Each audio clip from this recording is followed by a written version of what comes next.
It's really simple. It's pick up and play. You point at stuff and pull the trigger, and it will shoot.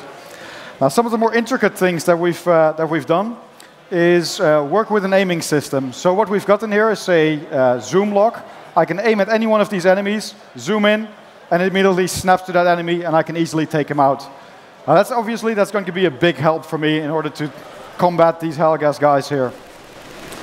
Another thing that we've done is look at gestures, because with the move controller we're able to register any movement that the player makes with the controller. So if I'm low on ammo, which I am right now, I just have to twist my wrist and it'll automatically start to reload.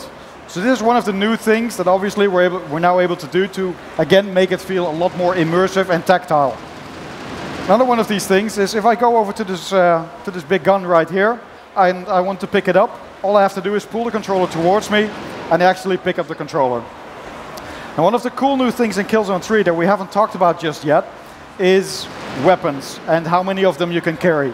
One of the big fan requests from the original Killzone was the ability to carry more than one weapon. So what we've got here is I've got this big weapon that I can use to take out the enemies with. But if I want, I can still switch back to my original weapon, which means I'm able to carry more than one weapon this time around. That's one of the biggest fan requests that we've had so far.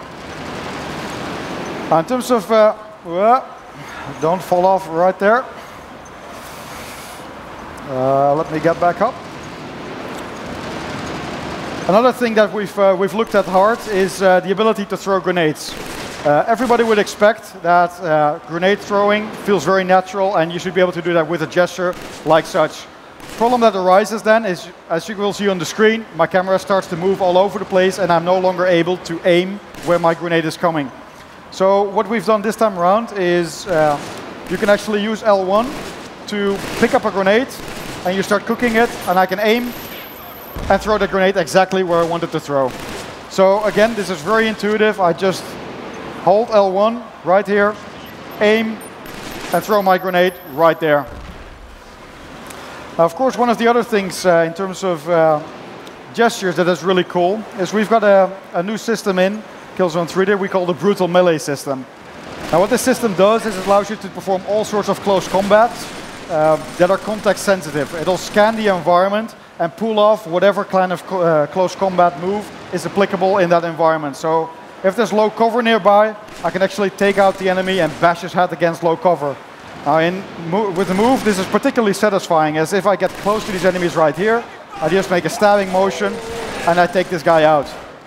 Now, this is a wide array of different animations I can trigger. Again, as I said, this is context sensitive, so it just scans the environment and see what kind of options I would have to take these guys out. So just to give you one other example, run up to this guy here, take him out, and this time it's a knife to the chest. So there's all kinds of different brutal melees that I can perform this way. Again, reloading, just quickly go like this. I can scan the environment, there's another weapon here. I pull it towards me, I pick up that weapon right there.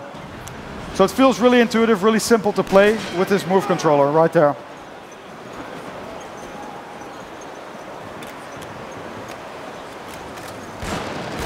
All the systems that you would come to expect from Killzone, so the cover system, things like that as well, obviously still work. So if I find a piece of cover somewhere, I can just snap to it by holding the move button, and I can still lean out as you would expect.